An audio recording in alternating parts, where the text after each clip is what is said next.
देखो एक मुख्यमंत्री सिद्धरामಯ್ಯ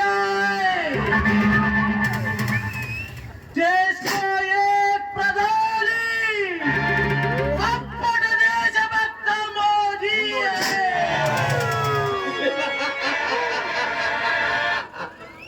ಈ ನಾಟಕಕ್ಕೆ ಸರ್ಪ ಕಾಳಿಂಗ ಸರ್ಪ ಶ್ರೀಕಾಂತಗೌಡನೇ ಕಳ್ಳನಾಯಕ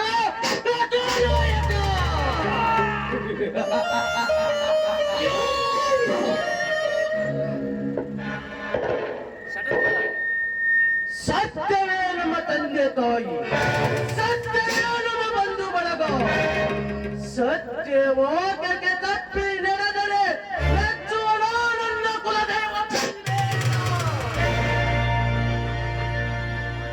ಚನ್ನ ಜೀವನದಲ್ಲಿ ಸತ್ಯವನ್ನೇ ನುಡಿದಂತ ಸತ್ಯ ಹರಿಶ್ಚಂದ್ರ ಏನಾದ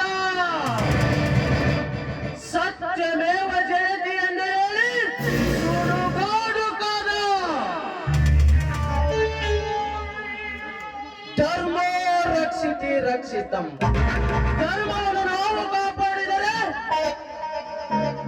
ಕಷ್ಟ ಕಾಲದಲ್ಲಿ ಧರ್ಮ ನಮ್ಮನ್ನು ಕೈ ಎತ್ತಿ ಹಿಡಿತದೆ ಎಂದು ಹೇಳಿದ ಧರ್ಮರಾಯ ಏನಾದ ಧರ್ಮರಾಯ ತನ್ನ ಧರ್ಮ ಪತ್ನಿಯನ್ನೇ ಪಗಡೆ ಆಟದಲ್ಲಿ ಅಂದರೆ ಜೂಜಾಟದಲ್ಲಿ ತನ್ನ ಹೆಂಡತಿಯನ್ನು ಅಡಬಿಟ್ಟ. ಅಷ್ಟೇ ಏಕೆ 12 ವರ್ಷ ವನವಾಸ ಅನುಭವಿಸಿ 1 ವರ್ಷ ಅಜ್ಞಾತವಾಸ ಅನುಭವಿಸಿದ.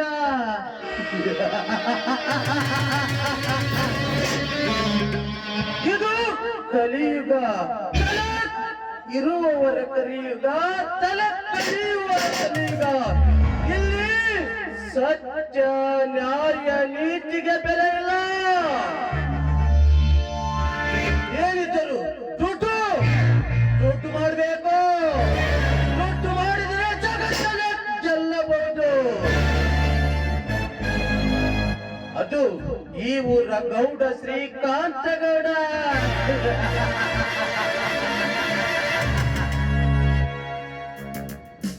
ಈ ಶ್ರೀಕಾಂತಗೌಡ ಮುಟ್ಟಿದರೆ ಭಸ್ಮ. ಈ ಶ್ರೀಕಾಂತಗೌಡ ಆವೇಶಗೊಂಡು ವೇಷ ಬಂದರೆ ರಾವಣನಾಗುತ್ತಾನೆ. ಒಂದು ವೇಳೆ ಆನಂದಗೊಂಡು ರಾಗ ಹಾಡಿದರೆ ರಾಮನ ಭಕ್ತ ಅಲ್ಲಿ ಕಾಣುತ್ತಿರುವ ನನ್ನ ರಾಜದೇವದ ಆಶೀರ್ವಾದವಾಗುತ್ತೇನೆ. ಈ ಹೋಗಬ ಶ್ರೀಮಂತ ಶ್ರೀಕಾಂತಗೌಡರನ್ನು ಅರಿತುಕೊಂಡ ಹೆಣ್ಣಿಗೆ ಚಿರಸುಖ, ಇಲ್ಲವಾದರೆ ನರಲೋಕ. ಕಂಡ ಹುಡುಗಿರೊಡನೆ ಆಟವಾಡುವುದೇ ಈ ಗೌಡ ಶ್ರೀಕಾಂತಗೌಡರ ಗತ್ತು ಗಮ್ಮತ್ತು.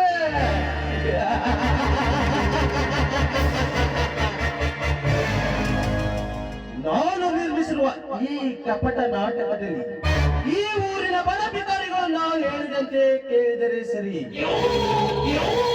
ಇಲ್ಲವಾದರೆ ಈ ಲೋಕದಿಂದಲೇ ವಜ. ನಾನು ಬಡವರ ಪಾಲಿಗೆ ಮುಡಿಗೇರಿದ ಮಿಡಿ ನೋಕರು,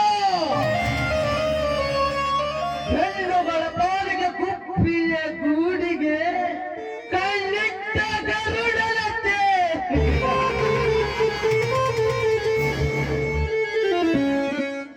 ಇವನು ಸಂಧಾನದಿಂದ ಬಂದ್ರೆ ಗಾಂಧಿಗಿರಿ,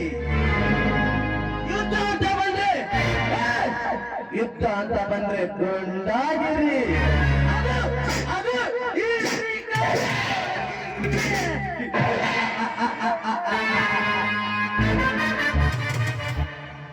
ಈ ಊರೆಂಬ ಕೆರೆಯಲ್ಲಿ ಸತ್ಯವೆಂಬ ನೀರಿನೊಳಗೆ ನಿತ್ಯ ಮಾನವರು ಮೊಸಳೆಯಂತೆ ಈಜುತ್ತಾರೆ.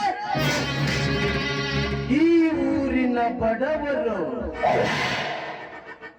ಈ ಊರ ಈ ಊರಾಗ ಶ್ರೀಮಂತ ಶ್ರೀಕಾಂತಗೌಡನೆಂದರೆ ಸಾಕು. ಏ ಏ ಚಂಡರಾಗಿ ಓಡಿ ಓಡಿ ಇಲ್ಲಿ ಗೌಡರ ಮನೆತನದಲ್ಲಿ ಹುಟ್ಟಿದ ಈ ಗೌಡ ಶ್ರೀಕಾಂತಗೌಡದ್ದೇ ನ್ಯಾಯ. ನನ್ನದೇ ಅಧಿಕಾರ, ನನ್ನ ಜನರಿಗೆ ವೇದ ವಾಕ್ಯ.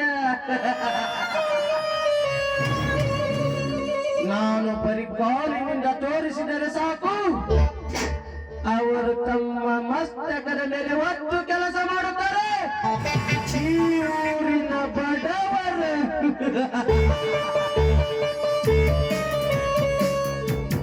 ದೇವಲೋಕಕ್ಕೆ ಅಧಿಪತಿ ಆ ದೇವೇಂದ್ರ, ಇಂದ್ರಲೋಕಕ್ಕೆ ಅಧಿಪತಿ ಆ ಇಂದ್ರದೇವ, ಯಮಲೋಕಕ್ಕೆ ಅಧಿಪತಿ ಯಮರಾಜ.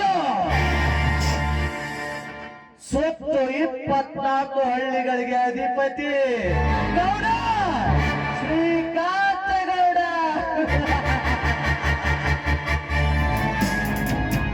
ನನ್ನ ಪ್ರತಿಯೊಂದು ಕೆಲಸಕ್ಕೂ ಅಡ್ಡಿಯಾಗುತ್ತಾ ಬರುತ್ತಿರುವ ಈ ಊರಿನ ಬಡ ಭಿಕಾರಿ ಬೀರ ನನ್ನನ್ನು ಸಾಹಸ ಮಾಡಿದ್ದಾರೆ. ಗೌಡ್ರನ್ನ ಕೊಲ್ಲೋದು ಅಂದ್ರೇನು, ನಾ ಸಾಯೋದು ಅಂದ್ರೇನು? ಇದರ ಅರ್ಥ ಯಾವ ಸಮಯದಲ್ಲಿ ಯಾವ ದಾಳವನ್ನು ಉಳಿಸಬೇಕೆಂಬುದು ಈ ಶ್ರೀಕಾಂತಗೌಡನಿಗೆ ಗೊತ್ತು.